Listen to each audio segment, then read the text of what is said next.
Hello, good morning to all of you, my dear friends. Today we are going to start our last chapter, Centroid and Center of Gravity. मित्रांनो, हा chapter जो आहे तो आपला शेवटचा chapter आहे आणि हा चॅप्टर फार सिंपल आहे. Before going to start this chapter we should know the two concepts, centroid and centre of gravity. आता हे सेंट्रॉइड म्हणजे काय आणि सेंटर ऑफ ग्रॅव्हिटी म्हणजे काय हे आपण आता बघूयात. First of all, what is the centroid? Centroid म्हणजे काय बघा. It is the point at which entire area of the plane lamina is supposed to be acting. What is the centroid? Centroid is a point at which entire area of the plane lamina is supposed to be acting. Means what? बघा, आपण एखादी वही वगैरे घेतोय, बरोबर आहे, किंवा आपला असा एक रेक्टँग्युलर सेक्शन जर आपण घेतला आणि या रेक्टँग्युलर सेक्शनला मी बरोबर एक्झॅक्टली ह्या पॉइंटला जर टच केलं तर बघा हा रेक्टँग्युलर सेक्शन जो आहे तो सगळीकडून बॅलन्स होणार आहे. बरोबर, म्हणजेच काय, हा जो आपल्याला पॉइंट मिळालेला आहे या पॉइंट मधून सगळा जो आपला एरिया आहे रेक्टँग्युलर एरिया तो तिथून ऍक्ट होतोय असं आपण समजतोय. बरोबर आहे, त्यालाच आपण काय म्हणतोय, centroid. What is the centroid? Again लक्षात घ्या, it is the point at which entire area of the plane lamina is supposed to be acting. Okay, this centroid is denoted by the G. This centroid is denoted by G. G ह्या अध्याक्षरानं आपण तो centroid represent करतोय. आता बघा बाळांनो, लक्षात घ्या, सेंट्रॉइड ही जी कन्सेप्ट आहे ही सेंट्रॉइड कन्सेप्ट आपण फक्त 2D जे फिगर्स आहेत, 2D फिगर म्हणजे कुठल्या, 2 डायमेन्शनल फिगर म्हणजे कुठल्या, ज्या फक्त लांबी आणि रुंदीनं आपण दाखवतोय, म्हणजेच काय, एक्स आणि वाय ऍक्सिस वरती ज्या फिगर आपण दाखवतोय, मग त्याच्यामध्ये रेक्टँग्युलर सेक्शन असेल, ट्रायंग्युलर सेक्शन असेल, त्याच्यानंतर स्क्वेअर असेल, सर्कल असेल, सेमी सर्कल असेल, क्वार्टर सर्कल असेल, all these figures. Okay, for all these figure we are going to find out the centroid. लक्षात येते का बघा, सेंट्रॉइड हे जे आहे ते फक्त आपण 2D फिगर साठी फाइंड आउट करणार आहोत. ओके, आता इथं बघा तुम्हाला दिसत असेल, हा जो आहे ही 2D फिगर आहे, बरोबर आहे, ट्रँग्युलर सेक्शन आहे. मग ट्रँग्युलर सेक्शनचा जर सेंट्रॉइड आपल्याला काढायचा असेल तर आपण कसं करतोय बघा, ज्या बाजू आहेत, त्रिकोणाच्या 2 बाजू जो आहेत त्याच्या अपोजिटचा जो कोन आहे, हा जो अँगल आहे त्या अँगलला आपण डिवाइड करतोय. अँगलला डिवाइड केल्यानंतर आपल्याला जी लाईन मिळते, बरोबर आहे का, त्या लाईन मधून मिड पॉइंट जर आपण जॉईन केले तर बघा इथं हा जो पॉइंट आपल्याला मिळालेला आहे, हा पॉइंट म्हणजेच कुठला झाला, जी पॉइंट झाला. What is mean by the G? It is a centroid. Plane figure जर असेल, 2D फिगर जर असेल तर आपण त्याला काय म्हणतोय, सेंट्रॉइड असं म्हणतोय. ओके, नेक्स्ट काय आहे बघा, सेंटर ऑफ ग्रॅव्हिटी.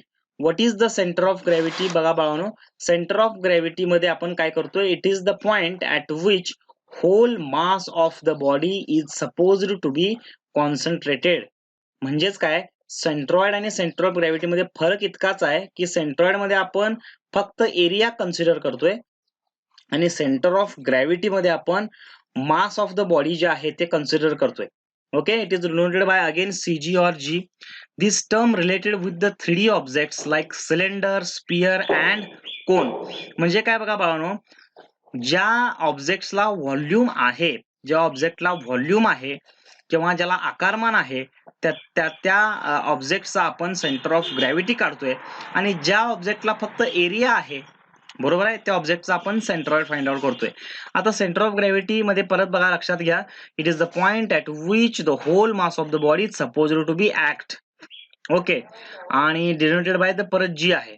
आता सेंटर ऑफ ग्रॅव्हिटी मध्ये लक्षात घ्या, सिलेंडर असू दे, स्पियर असू दे, कोन असू दे, हेमिस्पियर असू दे, या सगळे जे ऑब्जेक्ट्स आहेत, मी परत एकदा सांगतोय, सेंटर ऑफ ग्रॅव्हिटी आपण फक्त व्हॉल्यूम ज्याला आहे, व्हॉल्यूम आकारमान ज्यांना आहे त्यांना आपण फाइंड आउट करतोय.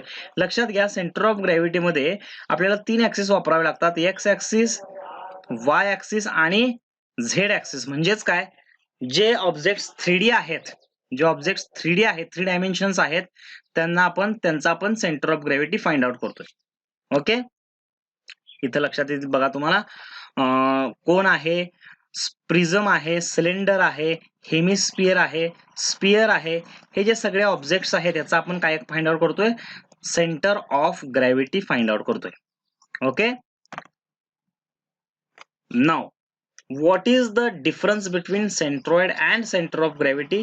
कन्सेप्ट क्लॅरिफिकेशन साठी हे फार महत्वाचं आहे. सेंट्रॉइड म्हणजे काय बघा, परत डेफिनेशन आपण सुरुवात करूया. The point at which whole area, हा पार्ट महत्वाचा आहे.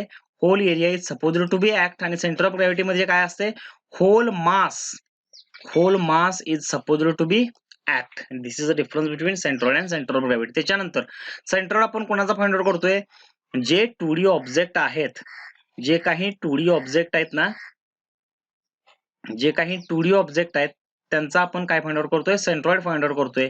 जर 3D ऑब्जेक्ट असतील तर त्याचा आपल्याला काय फाइंड आउट करावं लागेल, तर त्याचा आपल्याला 3D ऑब्जेक्ट जर असतील तर त्याचा आपल्याला centre of gravity find out करावी लागेल. त्याच्यानंतर बघा बाळांनो, याच्यामध्ये मी मगाशी सांगितल्याप्रमाणे रेफरन्स ऍक्सिस जे आहेत एक्स आणि वाय असणार आहेत सेंट्रॉइड साठी, आणि सेंटर ऑफ ग्रॅव्हिटी साठी रेफरन्स ऍक्सिस कुठले कुठले असणार आहेत, एक्स, वाय आणि झेड हे 3 ऍक्सिस असणार आहेत. बरोबर. आता इथून पुढचे जे हा जो पार्ट आहे एक्स आणि वाय, किंवा आपण याला एक्स बार आणि वाय बार असं म्हणूयात, हा जो फॉर्म्युला आहे ना, हा फॉर्म्युला फार महत्वाचा आहे. लक्षात ठेवा, तो कसा आला, कसा डेव्हलप झाला ते आपण पुढच्या लेक्चरला बघूयात. फक्त फॉर्म्युला लक्षात ठेवा. X bar is equal to, इथं एरिया आहे बघा, A1x1 plus A2x2 plus ANxn divided by A1 plus A2 plus AN. Okay. आणि वाय बार जर असेल तर A1y1 plus A2y2 plus ANyn divided by A1 plus A2 plus AN. Okay. तसंच same to same इथं ह्याच्याऐवजी आता area ऐवजी इथं जो तुम्हाला एरिया दिसतोय, हा जो तुम्हाला एरियाचा पार्ट दिसतोय प्रत्येक ठिकाणी, त्या एरियाच्या ऐवजी जर आपण डायरेक्टली व्हॉल्यूम पुट केलं तिथं, तर फॉर्म्युला सेम टू सेमच राहतो बघा. V1x1 plus V2x2 plus VNxn divided by V1 plus V2 plus VN. आणि वाय बार साठी काय राहतं बघा, वाय बार साठी याच्या इथं जो ह्या फॉर्म्युलामध्ये जो आपण A2 घेतलेला आहे, A2 बरोबर, त्याच्याऐवजी आपण काय घ्यायचं, V1 आणि V2 घ्यायचं. म्हणजे बरोबर आहे का बघा, इथं आपण एरिया वापरला, इथं आपण व्हॉल्यूम वापरायचा आहे. ओके. फॉर्म्युले लक्षात ठेवा, फार सोपे फॉर्म्युले आहेत. पुढच्या लेक्चरला आपण ते फॉर्म्युले कसे डेव्हलप झाले ते बघूयात. ओके. इथंपर्यंत समजलं असेल सगळ्यांना. Thank you very much.